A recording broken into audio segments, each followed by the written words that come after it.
இப்போது ரோமர் 8:31 வாசித்துருவோமா? என்ன சொல்லுவோம்?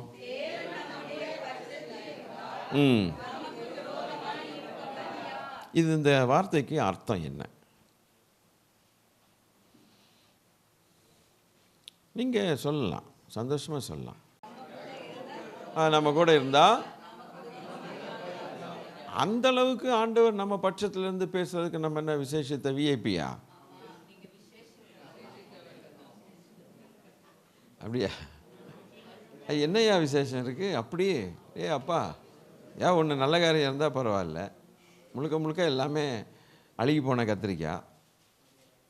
அப்புறம் என்ன? அதுதான் விசேஷித்தவர்கள்னு சொன்னதுனால எதனால விசேஷித்தவர்கள்? இப்போ அடுத்த கேள்வி வரும், எதனால விசேஷித்தவர்கள்? இன்னைக்கு 2 கேள்வி கேட்டு தான் உங்களெல்லாம் விட. சரிங்க, பிள்ளைகள் தாங்க. அவர் இப்போ பிள்ளைகள்னு சொன்னால் நீ ஒழுங்காக பிள்ளையாக இருக்கணுமில்லவா? பிசாசு பேச்சை கேட்டுட்டு ஓடிவிட்டான், இவனுக்கு போய் துரோகி, இவன்கிட்ட போய் நான் ஜீவனை கொடுத்துருக்கேன் பார். அப்போ என்ன விசேஷம்? போனால் போட்டோன்ட்டு விட்டுற வேண்டியதானே? எதனால் விசேஷித்தவர்?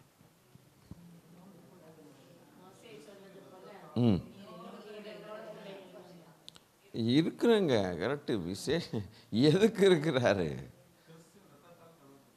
அதுதான் ஏன் ரத்தம் சிந்தினார். இப்படி கேட்டால் இந்த கேள்விகளுக்கு முடிவே கிடையாது. பட் அதுக்கு ஒரு சாலிடாக ஒரு முக்கியமான ஒரு பதில் கிடைக்கிற வரைக்கும் நமக்கு விளங்கலை. அந்த பதில் வேணும்னா அடுத்த வசனத்தை பார்க்கணும். அடுத்த வசனத்தை பார்க்கணும்.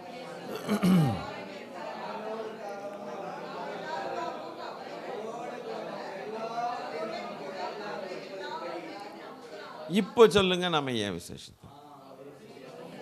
விளங்கிருச்சு பற்றியெல்லாம், விளங்கிருச்சு பற்றியெல்லாம். விளங்கிருச்சா? இப்படித்தான் நம்ம வேதத்தை பார்க்கணும். அவர் சொந்த குமாரன் என்றும் பார்க்கலைங்கிறார். நமக்கு நம்ம வீட்டில் 2 பொருள் இருக்குன்னா, ஒன்று விலை உயர்ந்த அதே பொருள் ஒரு காஸ்ட்லி பொருள் இருக்கும், ஒரு இது இருக்கும். யாருக்காவது கொடுக்கணுன்னா நம்ம மனசு என்ன செய்யுது? காஸ்ட்லியாக கொடுக்க மாட்டோம், இருக்கிறதுலையே சீப்பாக என்னத்தையாக கொடுத்துட்டு யூஸ் பண்ணிட்டோம். அவங்க எவ்வளோ யூஸ் பண்ணுறாங்களோ அது போட்டோம், ஏன்னா இதை போய் யூஸ் பண்ணால் அவங்களுக்கு தெரியாது அப்படின்னு சொல்லி எதையோ ஒரு சாக்கு காட்டி கொடுக்குறது. அப்போது there is something called precious. Precious அப்படின்னா இங்கிலீஷ் வார்த்தைக்கு விலையேற பெற்றது. ரொம்ப ரொம்ப காசு கொடுத்து விலையேற பெற்றிருக்க வாங்கினோம்ல, அதுக்கு பேர் ப்ரெஷியஸ்னு அர்த்தம். ஸ்தோத்திரம். சாதாரண பேனா 5 ரூபா பேனா இருக்குது, 2 ரூபா பேனா, 1 ரூபா பேனா இருக்குயா. பரீட்சை எழுதுகிற பிள்ளைங்க இந்த 1 ரூபா பேனா வச்சுட்டு ஒரு பரீட்சைக்கு தான் அது வரும், அப்புறம் தூக்கி போட்டுடணும். அதை போட்டு திருப்பி உடச்சி பல்ல போட்டு கடித்து அதில் ஒன்றும் முடியாது, மோல்டு பண்ணி வச்சுருப்பான், இங்கே போட்டு அது 1 ரூபா பேனா. ஆனால் அதே நேரத்தில் பார்க்கர்னு ஒரு பேனா இருக்குல்ல, அது காஸ்ட்லி. அதுதான் கிஃப்டாக கொடுப்பாங்க. யாருக்கும் கூட நீங்கள் கல்யாணத்தில் ஏதாவது யாருக்காவது கொடுக்கணும் அப்படின்னா நீங்கள் பார்க்கர் பேனா வாங்கி கொடுக்கறது தான் நியாயம். 10 ரூபா பேனா வாங்கி கொடுங்க கல்யாணத்தில், அவ்வளோதான். அதுபோல் விலையேற பெற்றது. தேவனுக்கு யார் விலையேற பெற்றவர்? இப்போ இந்த கேள்விக்கு பதில் வரணும். யார் விலையேற பெற்றவங்க? நம்ம தானே. சரியான விடை சொன்னீர்கள் என்று நான் சொல்ல மாட்டேன். அவருடைய குமாரன் விலையேற பெற்றவர். இல்லை, அவருடைய குமாரன் விலையேற பெற்றவர்.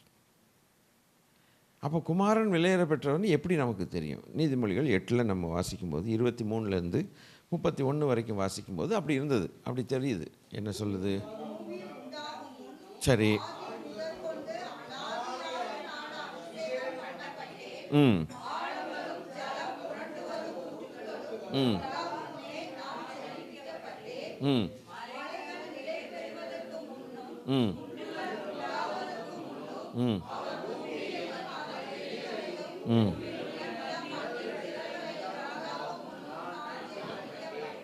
ம்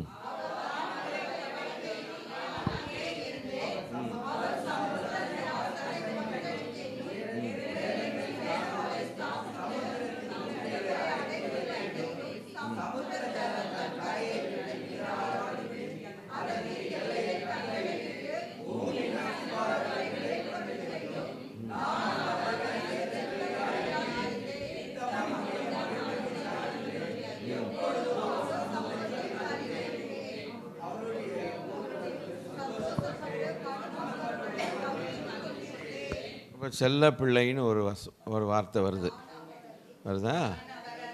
ஆ, அப்போது செல்ல பிள்ளைக்கும் பிள்ளைக்கும் என்ன வித்தியாசம்?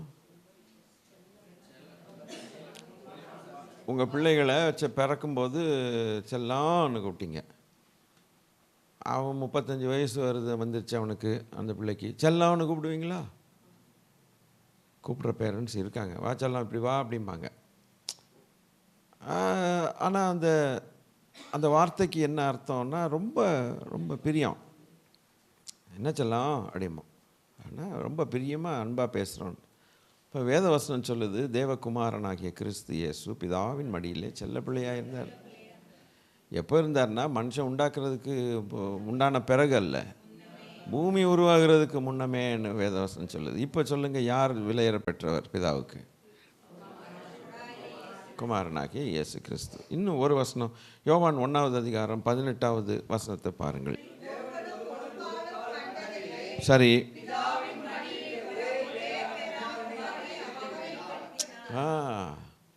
அந்த வசனத்தில் என்ன புரிஞ்சுக்கிறீங்க? என்ன வசனம் புரிஞ்சுக்கிறீங்க? அந்த நீதிமொழிகள் 8 நம்ம இங்கே புரிஞ்சுக்கிறோம். அதே இது அப்படியே வருது. ஸ்தோத்திரம். அப்போது பிதாவின் மடியில் இருக்கிற தேவகுமாரன் எவ்வளவு தேவனுக்கு பிரியமானவர் பாருங்கள். இப்போ வசனம் என்ன சொல்லுதுன்னா, இந்த செல்ல குமாரன், இந்த செல்ல பிள்ளை கூட நமக்காக பார்க்கலையா ஒப்பு கொடுக்கறதுக்கு. இந்த செல்ல பிள்ளையை கர்த்தர் என்ன செஞ்சிருக்கிறாரு அப்படின்னு பார்த்தா, ஏசாயா 53:5 என்ன செய்திருக்கிறார்? யார் காயப்பட்டு? செல்ல பிள்ளை காயப்பட்டு. யார் நொறுக்கப்பட்டார்? செல்ல பிள்ளை நொறுக்கப்பட்டார். அப்புறம் அவர்னா யாரும் எனக்கு தெரியாது. செல்லப்பிள்ளை, பிதாவின் மடியில் இருந்ததான செல்லப்பிள்ளையாக இருந்த கர்த்தராகிய இயேசு கிறிஸ்துவின் மேலே விழுந்தது. அப்போது நல்லா கவனிக்கணும். ஸ்தோத்திரம். நம்ம வீட்டில் நம்ம செல்ல பிள்ளைன்னு சொல்லி நம்ம வளர்த்துக்கிட்டு இருக்க மேலே ஏதாவது ஒன்று விழட்டும், உயிரே போயிடும். அந்த மாதிரி சொல்கிறாங்க, உயிரே போயிடும். அவ்வளவு என்னதானாலும் நம்ம பிள்ளைங்க எப்படி காப்பாற்றிக்கிறோம்? ஐயோம்மா அப்படி காப்பாற்றுறோம். ஏன் தேவன் காப்பாற்றலை?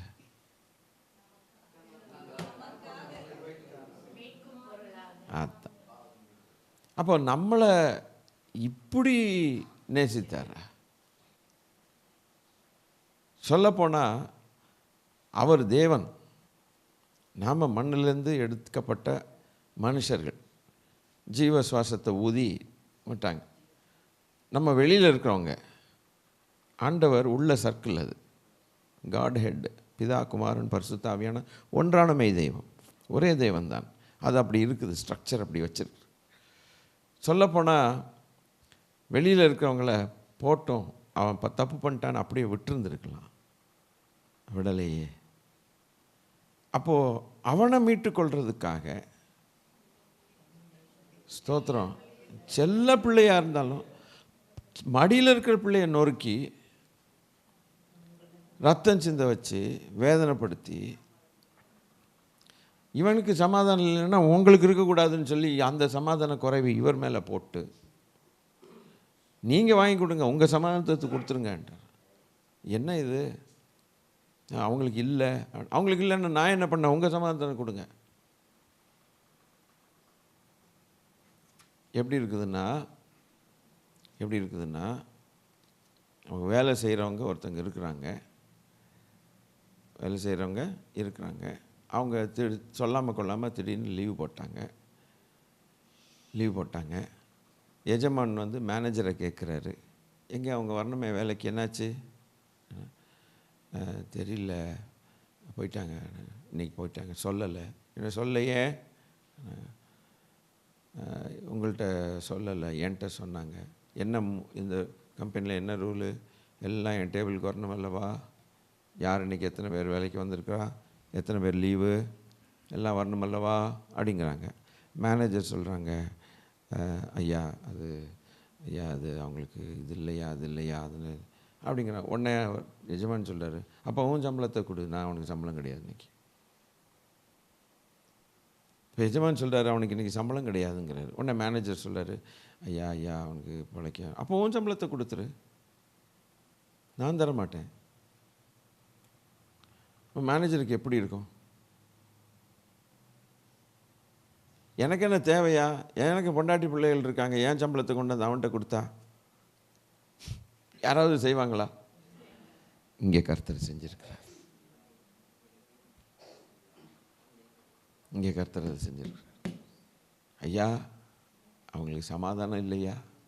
அப்போ உங்கள் சமாதானத்தை கொடுங்க, ஒன்றும் பண்ண முடியாது. அதனால தான் கொடுக்கறதுக்கு ரெடின்ட்டார். சரி, அப்போ நான் ரெடி இருக்கேன். எவ்வளவு அழகான திட்டம் பற்றியெல்லாம், அன்பின் தேவனுடைய திட்டம். உடனே ஆண்டவர் வந்தார். டே கோமா இருக்காரா மேலே இருக்கவர்? நான் தேவன் தான்ப்பா, கோமா இருக்கார், திருந்துங்கடா, உங்களுக்கு சமாதானம் இல்லைடா, என் சமாதானத்தை தரேன்டா, என் சம்பளத்தை தரேன்டா, உங்களுக்கு என்னுடைய ஜீவனை மறுபடியும் தர்றேன்டா, ஜீவனையே கொடுத்துட்றேன்டா, சமாதானம் இல்லைடா, சமாதானம் இல்லை, என் லைஃபே உங்களுக்கு தந்துடுறேன், சிலுவைக்கு போகணும் விட்டார். பரவாயில்லன்னு வந்துட்டேன்ப்பா, என்னோட ஒழுங்காக இருங்கடா, உங்களை தூக்கிட்டு போகிறதுக்கு தான்டா நான் வந்தேன். அவர் சொல்லிட்டாரு, அவன் மேலே வரணும்னு நீங்கள் விரும்புனீங்கன்னா நீங்கள் போய் அவனுக்கு ஜீவனை கொடுங்க, உயிரை கொடுங்கன்ட்டார். அவன் நிம்மதி இல்லாமல் கிடக்கிறான்னா நீ போய் நிம்மதி கொடுத்துட்டு கூட்டு வாங்க போங்கட்டார். நான் ஜீவனையும் கொடுத்து நிம்மதியும் கொடுக்க வந்தேன், நான் கொடுத்துட்டேன். நரக வேதனை பாடுபட்டேன், உங்கள் பாவங்கள் உங்கள் அநியாயங்கள் எல்லாம் நான் சுமந்துட்டு சிலுவைக்கு போனேன், உங்களுக்கு சமாதானம் கொடுத்தேன், நான் கொடுத்து முடிச்சிட்டேன்னு சொல்லிட்டேன். அதனால் பிதா பார்த்தாரு, நீங்கள் கரெக்டாக வேலையெல்லாம் கரெக்டாக செஞ்சு முடிச்சிட்டிங்க, இனி உங்களை ஏற்றுக்கொண்டவன் இப்போ என்கிட்ட வரலான்ட்டார், மேலே போயிருங்கடா ஒழுங்கான்னு சொல்கிறார். இதான் நடந்தது. அதனால தான் அப்போது அவர் ரொம்ப விலையேற பெற்றவராக தெரியலையா குமாரன் பிதாவுக்கு. மனுஷனை மீட்கணுங்கிற காரியம் வந்தபோது, to undertake the salvation of human beings, Jesus Christ was not considered as precious to the Father, but we are considered as precious people. நம்மளாம் நம்ம அப்படி பார்த்தார், பிதா அப்படி பார்த்தார். போகிறீங்களான்னாரு. அவன் ரொம்ப ப்ரெஷியஸ் ஆச்சே, நான் போகிறேனேன்ட்டு வந்துட்டார். உங்கள் பிள்ளை பாம்பேயில் படிக்குது, பாம்பேயில் ஏதோ ஒரு ஊர், உங்களுக்கு இஷ்டமான ஊரை வச்சுங்க, சும்மா உதாரணத்துக்கு. ஏதோ காலேஜில் படிக்குது, ஒரு 6 மாதம் பிள்ளையை பார்க்கல நீங்கள், அது எங்கேயோ கோர்ஸ் படிக்கிறதுக்கு ஒரு யூனிவர்சிட்டியில் படிச்சுட்டு இருக்குது. கடைசி எக்ஸாம் முடிஞ்சு போச்சு. டேடி நான் வர்றேன்னு, அது டிக்கெட்லாம் நம்ம புக் பண்ணியாச்சு. அது எக்ஸாம் முடிச்சுட்டு அன்றைக்கி காலங்காத்தால் ட்ரெயின் 6 மணிக்கு வந்து இறங்குது சென்ட்ரல் ஸ்டேஷனுக்கு. உங்கள் வீட்டு தோட்டக்காரனை அனுப்புவீங்க, கூட்டிகிட்டு வந்துட்டேன். நான் கேட்குற கேள்வியெல்லாம் நறுக்குன்ட்டு இருக்கும். பதில் கரெக்டாக சொல்லிட்டீங்கன்னா அப்போ தான் புரியும் சத்தியம். தோட்டக்காரனை அனுப்புவீங்க, ஆயாவை அனுப்பி கூப்பிட்டு வர சொல்லுவீங்க, அப்பா எங்கேன்னு தேடிட்டு இருக்கோம். ட்ரெயின்குள்ளேருந்தே பார்க்கும் ஜன்னலுக்குள்ளே அப்பா அம்மா வந்திருக்கிறாங்களான்ட்டு. நிற்கிறாங்கன்னா டேடின்னு ஜன்னல்லேருந்து அது கை காட்டும். அது ட்ரெயின் கொஞ்சம் நேரம் போய் தான். அப்போ நம்ம குடுகுடுன்னு போகலையா? போனோடனே இறங்கினோடனே டேடின்னு பையெல்லாம் நம்ம தான் தூக்கிட்டு வரும், பெட்டியெல்லாம். அது ரொம்ப ஜாலியாக வரும். அதுக்கு நேராக ஒரு ஆயா வந்துச்சுன்னா, வீட்டில் இருக்கிற ஆயா பார்க்கும், யார் வந்திருக்கா, ஐயா ஆயா ஆயா அப்பா எங்கே? அப்பா அம்மா வரல, நீங்கள் தான் வந்திருக்கீங்களா? ஆமாம் கண்ணு, நான் தான் வந்திருக்கேன். ஒரு 50 காசு கொடுத்து அனுப்புனாங்க பஸ் டிக்கெட்டில், இன்னொரு 50 காசு உன்னையும் கூட்டிகிட்டு வாங்கினாங்க. இது எப்படியோ? அப்போது ஒரு ஆயாவையோ யாரையோ அனுப்புனா அந்த வர்ற இறங்குற ஆள் ரொம்ப முக்கியமான ஆள் இல்லைன்னு அர்த்தம். அப்படிதானே? இன்னும் மோசமாக பண்ணணுன்னா இங்கே யாராவது நம்ம கம்பெனியில் வேலை செய்கிறவங்க யாராவது வந்திருக்காங்க, அப்படி வந்து தம்பி அந்த பில்லு கொடுக்க வந்திருக்காங்கன்னா, தம்பி இறங்கிட்டு அந்த பஸ் அங்கே 22A நிற்கும், எடுத்துகிட்டு வந்துட்டு கம்பெனியில் வந்துட்டு அதை கொடுத்துட்டு திரும்பி நீங்கள் கிளம்புங்க அப்படிமா. ஒரு ஏஜமான் தான் வேலை செய்கிற ஒரு இங்கேருந்தோ வேலை செய்கிற பில்லு கொடுக்க எவனுக்கோ வந்திருக்கிறான் அப்படின்னா அவனுக்கு அப்படி ட்ரீட் பண்ணுறாங்க. ஆனால் தான் சொந்த பிள்ளை வரும்போது அந்த 22A வந்துடுமா, பார்த்து காசு இருக்கா, சரி 2 ரூபா தான் டிக்கெட்டு, இந்த பிள்ளை என்ன ஆகும்? சி டேடிக்கு ஒரு காலையில் ஒரு வர முடியாதா, சரி பஸ்லேயே வாங்க, வசதி இல்லை, ஆனால் டேடி வந்து கூப்பிட்டு போக வேண்டாமா, பஸ் டிக்கெட் போட்டு பஸ்லேயே போகலாம் பரவாயில்ல, ஆட்டோ வேண்டாம் காரு வேண்டாம், ஆனால் யார் வரணும், அப்பா வரணும். சரி வசதி இல்லாத குடும்பம் பஸ்ஸில் வந்துட்டு பஸ்ஸில் கூப்பிட்டு போகிறாங்க, தப்பு இல்லை. பட் அதை காரணம் காட்டி அப்பா வராமல் இருந்தால் எப்படி? அவ்வளோ மனசு எவ்வளோ வேதனைப்படுது. அப்போ நான் இந்த வீட்டில் ஒரு 3வது தரம் பிள்ளை தான் இல்லை, சரி. ஆனால் தான் பையன் வரும்போது மாத்திரம் அப்பா அம்மா நாய்க்குட்டி எல்லாம் போகுது. அப்போ அந்த 3வது பிள்ளை என்ன நினைக்கும்? மனசு வெடிச்சிரும்ண்ணே. இது எப்படியோ தேவன் தூதன் அனுப்பி நம்மளை ரட்சிக்கலை, தூதன் அனுப்பி ரட்சிக்கலை. அடுத்த முறை ஜெபிக்கும்போது நீங்கள் இதை சொல்லிவிட்டு ஆண்டவரை துதிக்கணும்னு நான் எதிர்பார்ப்பேன். அதை வாழ்க்கைக்கு பயன்படுத்தி தேவனோடு பேசணும். அப்போ தூதன் அனுப்பி கூட்டு வா அப்படின்னு சொல்ல, தூதனுக்கு ஒரு செம்பு ரத்தத்தை கொடுத்து தெளிச்சிட்டு வான்னு சொல்லலை, அவரே இறங்கி வந்தார். அவர் இறங்கி வந்து ஜீவனை கொடுக்கறதுக்கு திருப்பி நொறுக்க வேண்டிய ஒரு முதல் விசை ஈஸியான வேலையாக போச்சு. ஈஸியா 2வது முறை ஜீவனை கொடுக்கும்போது தன்னுடைய குமாரனை நொறுக்க வேண்டியதாக போச்சு. எது கஷ்டம் இதில்? ஈஸியா இல்லை, ரத்த காயங்கள் சிலுவைக்கு போய் ஏங்கி அப்படி உயிர் இழுத்துக்கு ஜீவனை கொடுத்து எல்லாம் முடிந்ததுன்னு சொல்லி அது ஈஸியா? உங்களுக்கே தெரியும். ஈஸியாக ஜீவனை கொடுத்தோன்னே அந்த ஜீவனை பறிச்சுட்டு போயிட்டான். அதுக்காக இன்னொரு முறை இவ்வளவு பாடுபடணுமா, என்னால் முடியாது. ஈஸியாக கொடுக்கும்போது அவன் வந்து என்ன பண்ணலை, அதை தக்க வச்சுக்கலை, சாகட்டும் அப்படின்னு தேவன் விடலை. யார் பாடுபடுவான்ட்டு? எவ்வளவு பாடு வேணா நான் பாடுறேன், கடினம்தான், அவ்வளவு வேதனைக்குள்ளே போகிறேன்ட்டு சொல்லி நொறுக்க சித்தமானார். அதனால் தன் மடியில் செல்ல பிள்ளையாக இருந்த தேவகுமாரன் எந்த அளவுக்கு வேணாலும் போய் நம்மளை மீட்க அவர் ஆயத்தமானார். சுவிசேஷம் எவ்வளோ முக்கியங்கிறத பாருங்கள், புரிஞ்சுங்க. நம்மளை திருப்பி 2வது முறை புண்ணு ஊதணுன்னு அவர் பட்டப்பாடு இதுதான். அதனால தான் தம்முடைய சொந்த குமாரன் என்றும் பார்க்காம கொடுத்துட்டாராம். அதான் அதுக்கு அர்த்தம்.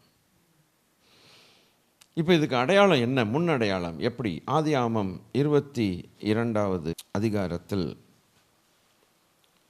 2வது வசனம், 22வது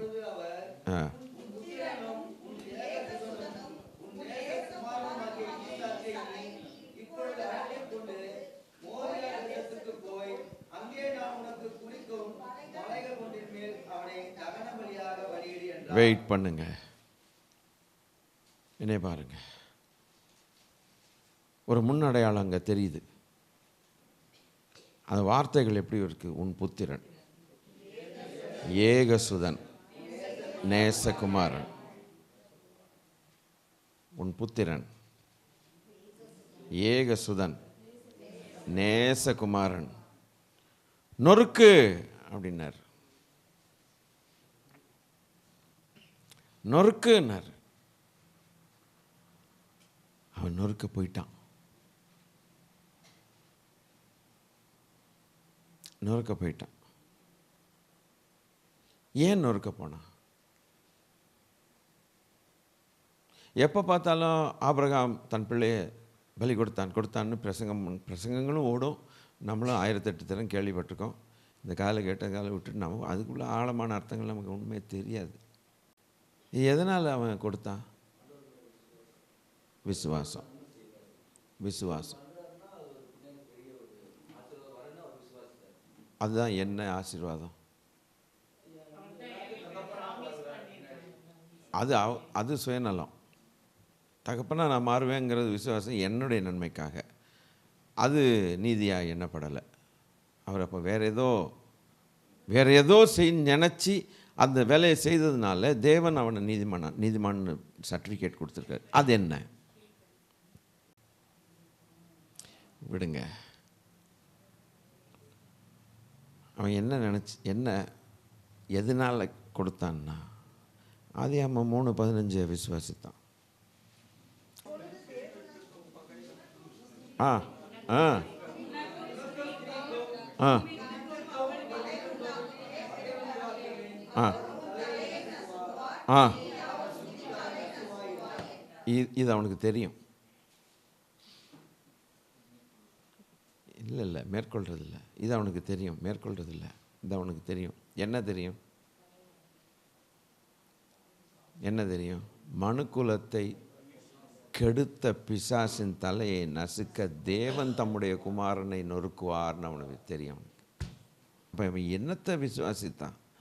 நீங்கள் என்னென்ன வார்த்தைகளை சொன்னீங்க, தகப்பனாவான்னு சொன்னீங்க, அதுன்னீங்க, இதுன்னீங்க, சந்ததின்னீங்க, எதுவுமே இங்கே கனெக்டட் ஆகலை, வரலையே.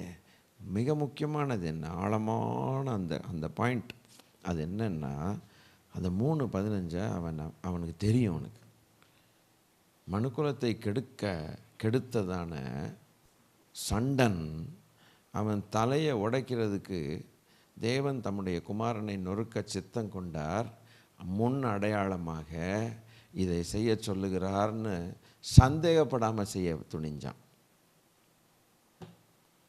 அவன் துணிஞ்சதுக்கு காரணம் சந்தேகப்படலை. ஏன்னா அவனுக்கு தெரியுது இப்படி ஒரு நாள் நொறுக்குவார். அவனுக்கு என்ன தெரிஞ்சது? ஒரு நாள் தேவகுமாரனாகிய கர்த்தரே ரொம்ப மடியில் இருந்தாருங்கிறதெல்லாம் பார்க்க மாட்டார். அவர் நான் பார்க்க மாட்டேன்னு சொல்லி இந்த மனுக்குலத்தை மீட்பதற்காக அவரை அனுப்பி அவரை நொறுக்குவார். அதனால் என் மடியில் இருக்கிற செல்ல பிள்ளைய நொறுக்க சொல்கிறார் அடையாளமாக.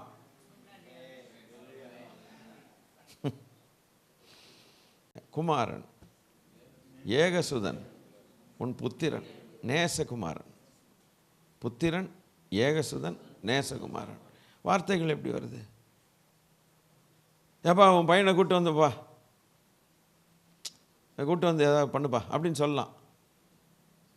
அப்போது இவனுக்கு ஒரு குமாரனை கொடுத்து, ஒரு புத்திரனை கொடுத்து, ஒரு நேசகுமாரனை கொடுத்து, ஒரு ஏகசுதன் அந்த அளவுக்கு ஒருத்தனை கொடுத்து, ஈசாக்கை கொடுத்து, அவனுக்கு இவன் அந்த மாதிரி நேசிக்கிறான். அப்போது அவர் நேசிக்கிற ஒருவர் இருக்கிறார். யார்? அவர் மடியில் இருக்கக்கூடிய கர்த்தராகிய இயேசு கிறிஸ்து. அவரை நான் அனுப்புறதுக்கு முன்னடையாளமாக டெஸ்ட்டாக இங்கே ஒரு ஆளை செட் பண்ணி, அவரை போலவே ஒரு ஆளை செட் பண்ணி, அவருக்கு அடையாளமாக மனுஷன் செட் பண்ணி, அவருடைய தகப்பனை ஒருத்தனை செட் பண்ணி, நீ கொடுப்பியா? பார்க்கலாம். கொடுத்துட்டான். என்னதுன்னா அந்த 3:15 சொன்னார் பார்த்தீங்களா, மிதிச்சே தள்ளிடுவேன், அவனை மண்டையை உடைச்சிடுவேன்ட்டு. அது அவனுக்கு தெரிஞ்சு போச்சு. ஒரு நாள் நான் என் நேசகுமாரனை கொடுக்க சொன்ன தெய்வம் அவருடைய நேசகுமாரனை கொடுப்பதாக அது நிறைவேறும், அது நிறைவேறணும், அதனால் நான் கொடுக்குறேன்னு கொடுத்தேன். அப்போ அவருடைய இருதயத்தில் என்ன சிந்த? குமாரனை கொடுக்கணும். இவன் இருதயத்தில் என்ன சிந்த? அதை விசுவாசித்து 3:15 விசுவாசித்து இவனும் கொடுக்குறான். இவனுடைய சிந்தையும் அவருடைய சிந்தையும் ஒன்று தானே. அவர் நீதிபரர் அல்லவா? அந்த நீதிபருடைய சிந்தை தானே இவன்கிட்ட இருக்குது. அப்போ இவன் நீதிமான் தானே. அதனால தான் விசுவாசித்தான் நீதிமான் நான். அதனால தான் அவனுக்கு பேர் வந்துச்சு நீதிமான். He recognized God's son. அப்போ பிதாவாகிய தேவனும் ஆபிரகாமும் ஒரே மனசில் இருந்திருக்கிறாங்க. சார் உங்கள் பிள்ளை ஃபீஸ் கட்டிட்டீங்க? ஆமாம் சார் நேற்று கட்டிட்டேன் சார். நேற்று தான் சார் லாஸ்ட் டேட்டு. ஆமாம் சார் எனக்கு எனக்கு தெரிஞ்சு போச்சு சார். உங்களுக்கு தெரிஞ்சிச்சா? ஆமாம் சார், எனக்கு தெரிஞ்சிச்சு. அப்போ 2 பேரும் ஒரே சிந்தையில் இருக்கிறாங்க. அதுபோல் ஆபிரகாமும் தேவனும், தேவன் நினச்சிக்கிட்டு இருக்கிறார் ஒரு காலத்தில் நான் இந்த 3:15 நிறைவேற்றணும். என்னப்பா சொல்கிறேன்? ஐயா அதுதான்யா. அப்போ முன்னடையாளமாக நான் முன்னடையாளம் காட்டுறேன். அப்போ 2 பேரும் ஒன்று தானே, ஒன்றாயிட்டாங்களா? சிந்தையில் இவன் மனுஷன், அவர் தேவன். ஆனாலும் எவ்வளவு ஆவிக்குரியவங்களாக இருந்திருக்காங்க. அதனால தான் ஆபிரகாம் பிதாவாகிய தேவனுக்கும் ஈசாக்கு குமாரனாகிய இயேசு கிறிஸ்துவுக்கும் எலியேசர் பரிசுத்தாவியானவருக்கும் அடையாளமாக்கி ரெபேக்காளை சபைக்கு அடையாளமாக்குறேன். என் பையனுக்கு பொண்ணு பார்க்கணும், பரிசுத்தாவியானவர்கிட்ட சொல்கிறார். உடனே ஆவியானவர் போய் ரெபேக்காள் வீட்டுக்கு அந்த பிள்ளையை கூப்பிட்டு வர்றார். கூப்பிட்டு வரும்போது ஈசாக்குக்கு பெண் கொண்டாச்சு. 12 கோத்திரத்தை சுமந்தவள் வருகிறாள். தன் மடியில் 12 கோத்திரத்தை வச்சுக்கிட்டு ஒரு பிள்ளை, அழகான பிள்ளை வருது. சரியான வேலை செய்கிற பிள்ளை, சரியான பயங்கர ஹார்ட் ஒர்க் பண்ணுற பிள்ளை தான் சபை. சௌந்தரியமானவள், கொடாகொடியாய் பெருகுவாயாகன்னு வாழ்த்தப்பட்டவள் ஈசாக்குக்கு மனைவியாக வர்றாள். மணவாளனுக்கு மனைவியாய் ஆபிரகாம் தன் பிள்ளைக்கு கல்யாணம். இயேசு சொல்லுகிறார், ராஜா சொல்லுகிறார், ஓமையாய் சொல்லுகிறார், ஒருவன் தன் மகனுக்கு கல்யாணம் பண்ண ஏற்பாடு பண்ணினான் அப்படின்ட்டு ஆரம்பிக்கிறார். ஸோ எதுக்காக அவன் நீதிமான் என்று பெயர் பெற்றான்னா, இவனுடைய சிந்தையும் பிதாவின் சிந்தையும் ஒன்றா தான் இருந்தது. இப்போது யோவான் 3:16 கொஞ்சம் இருங்க. என்ன குமாரன்? மத்தேயு 3:17. சரி, நேசகுமார். இல்லை அது அது அது எனக்கு அது வேணும். எது வேணும்? யோவான் 3:16 என்ன வார்த்தை? ஒரே பேரான குமாரன். 3:17 நேசகுமாரன். ரோமர் 1:5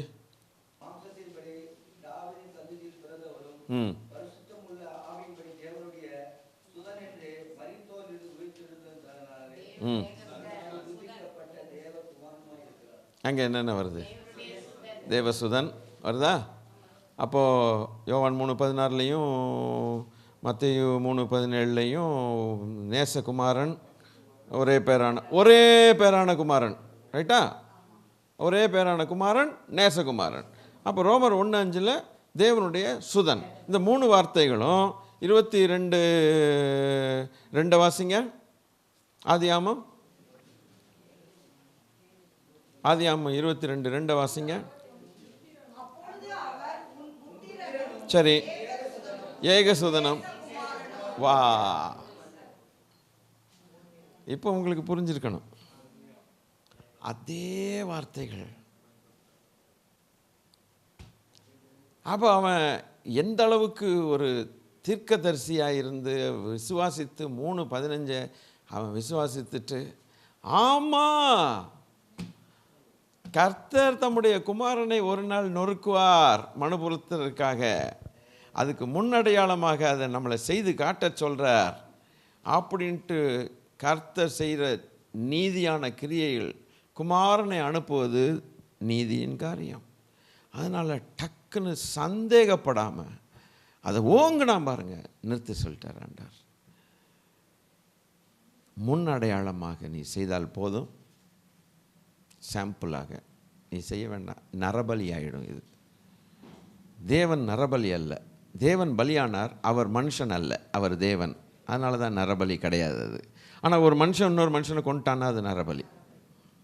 நான் நரபலியை விரும்புகிறது இல்லை, அதனால் ஸ்டாப். எனக்கு அப்போ ஆண்டவர் புரிஞ்சுக்கிட்டு என்ன சொன்னார்னா 22:12 22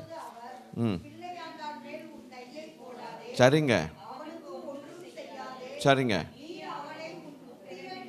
புத்திரன் என்றும் உன் ஏகசுதன் என்றும் பாராமல்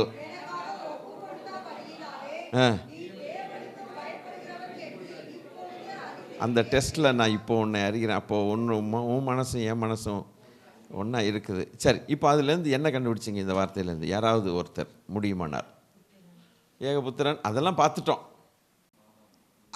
யாரப்பா அது இப்போ சொன்னாங்களே, யார் பாராமல்னு?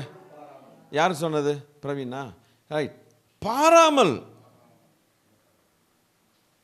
எனக்காக ஒப்பு கொடுத்தது இல்லை. பார்க்காம நீ சரியில்லை. ரோமர் 8:31 தேவன் தம்முடைய பாராமல் போட்டிருக்கா. இங்கே ஏகசுதன்னு பார்க்காம, அங்க 8:31 தேவன் தம்முடைய சொந்த குமாரன் என்று பார்க்காம வருதா? என்ன வருது?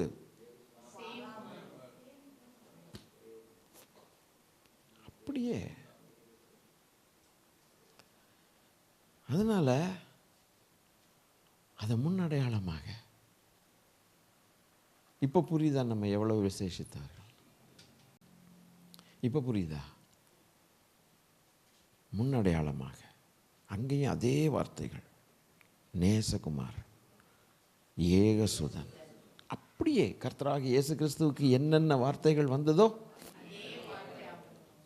பிதாவின் மடியில் செல்ல பிள்ளை, ஆபிரகாம் மடியில் செல்ல பிள்ளை, அது அந்த மனசில் அந்த மேட்ச் ஆகிறதுனால தேவன் நீதிபரர். அவருடைய நீதியை இவன் நினைச்சதுனால இவன் நீதிமான்னு சொல்றார்.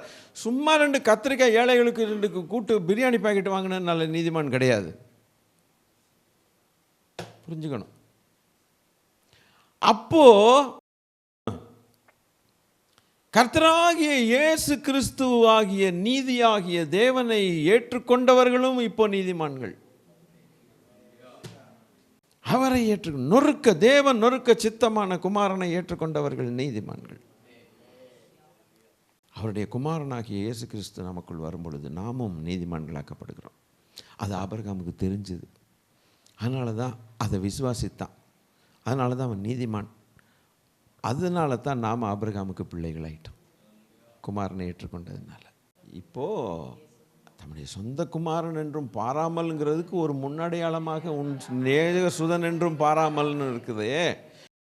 அப்போனா எவ்வளவு நாங்கள் எப்படி ஆவிக்குரிய சிந்தை எங்களுக்கு வேணுமே, இப்படியெல்லாம் பார்க்குறதுக்கு எங்களுக்கு கிருபை தரணுமே ஆண்டவரே.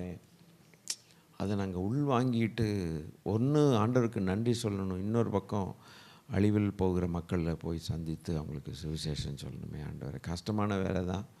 ஆபிரகாம் கஷ்டமான வேலை தான் செய்ய போனார், கண்டுக்காமல் செய்தார்.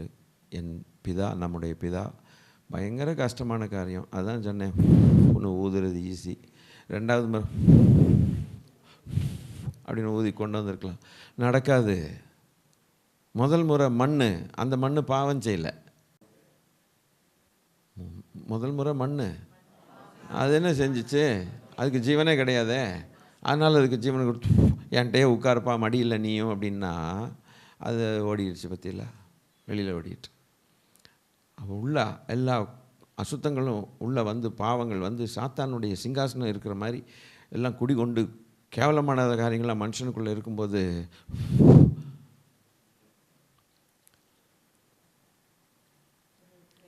பழைய துருத்திகளில் புது ரசம் ஊற்றக்கூடாது. அதுதான் விஷயம். பழைய துருத்தின்னா உள்ள அழுக்கு, பாவம், சாத்தானுடைய கோட்டை, கோட்டாங்குஞ்சு, பன்னி, நாய், மயில், பாம்பு, ஆமை எல்லாத்தையும் உள்ளே வச்சுட்டு ஆண்டவருடைய ஜீவனை புண்ண என்னாகும்னா அந்த ஜீவனை பெற்றுட்டு பன்னி வளரும், நாய் வளரும், பாம்பு வளரும், எல்லாமே வளரும், இன்னும் அதிகமாக வளரும். 10 நாள் கழுவாத பால் பாத்திரத்தில் போய் பாலை பிடிங்க. நான் சொன்னது என்னன்னு விளங்கும் உங்களுக்கு. பிரியாணி சமைச்சு ஒரு 20 நாள் அப்படியே சட்டியை வச்சுட்டு அதுக்கப்புறம் அதில் பிரியாணி கிண்டுங்க. புரியுது உங்களுக்கு? அப்போ புரியும். ஐயோ, அதனால தான் ஒன்று ஊதுறதுக்கு முன்னால் அது கழுவணும், சுத்தமாக கழுவணும். எதை வச்சுடா கழுவுறது? ஓலா வச்சு கழுவ முடியுமா? அவருடைய அதுக்கு நொறுக்கணும். நொறுங்கினாதான் ரத்தம் வெளியில் வரும். அதை வச்சு தான், வேறு வழி இல்லை. அந்த ரத்தத்தை வெளியில் சிரிஞ்சு வச்சு எடுத்துட முடியாது. நொறுக்கணும், சிலுவைக்கு போகணும். அப்படி அந்த சொட்டு ரத்தம் கம்ப்ளீட்டாக வந்ததுக்கப்புறம் தான் அதை சுத்தமாக்கணும். ஆக்கினதுக்கப்புறம் அந்த ஒரிஜினலாக ஏதேன் தோட்டத்தில் எப்படி அந்த பாத்திரம் இருந்துச்சோ மறுபடியும் அதே மாதிரி அந்த பாத்திரம் வரும்.